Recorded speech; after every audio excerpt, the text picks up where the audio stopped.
Okay, so up here, these are my only ones here, and then this is a quote. This is another one. This is a quote. This is a quote. This is not a quote, but this is. These are not quotes, but this one is. And then these are the rest of my notes. Okay. I am Aubrey Pletcher. I'm going to be talking about medical marijuana today. I'm going to start off with a story. So there is a video circulating on YouTube of a man with Parkinson's disease. He decides to try medical marijuana for the first time, and as he goes to try it, he's trying a syringe of concentrated medical marijuana, and he administers it. Parkinson's is a disease that affects the nervous system, and this can create uncontrollable muscle spasms, shaking. Makes it very hard for them to eat because their hands are shaking. He also can't speak, which is a big deal because they don't have control of their vocal cords anymore. And within 4 short minutes, all of a sudden, he has no symptoms of his Parkinson's. He almost has completely steady hands. And not only can he talk, but he can sing. So medical marijuana is real medicine. As a nursing student, I like to know all of treatment options for possible patients in my future, especially in the state of Ohio, where medical marijuana is legal. And sometimes people are looking for something that is not a traditional step for medicine. And today I'm going to talk about the diseases that can be treated with medical marijuana, the active components in it, and ways to administer this medication as well. So according to Ohio Board of Pharmacy, accessed on February 2nd, 2020, under Ohio law, these diseases and many more, this is just a short list, can qualify you for a medical card in Ohio.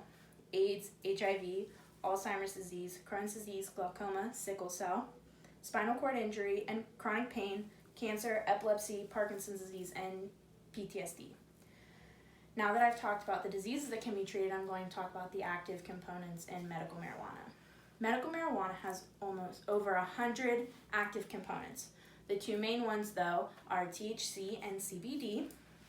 And according to Harvard Health Blog, published in June 2019, THC, or tetrahydrocannabinoid, is a chemical that causes the high that people associate with medical marijuana. And CBD, or cannabinoid, has a calming component to this high.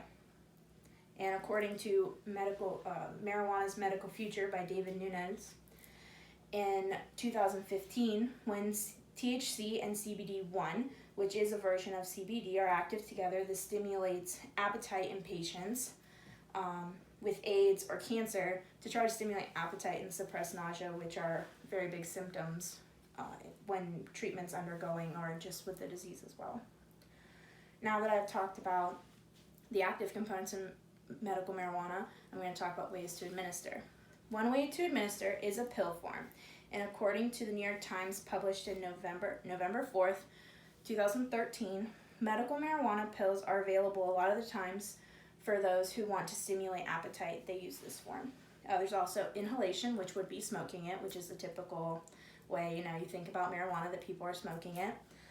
Edibles, which would actually come, you can buy them pre-made, or a lot of people will buy canna butter, which would have your medical marijuana in the butter, and then you can add this butter to any recipe that uses butter at all.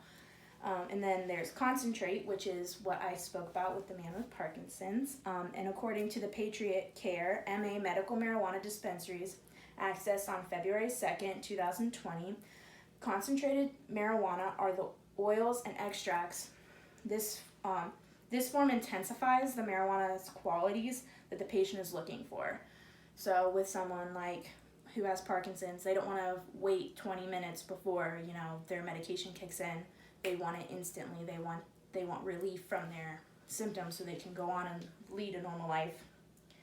And then there's also a topical form, which would be in lotions or any sort of skincare that you wanted. Medical marijuana is real medicine. It treats a vast amount of illnesses, has over 100 active components to it, and has many different ways to administer it.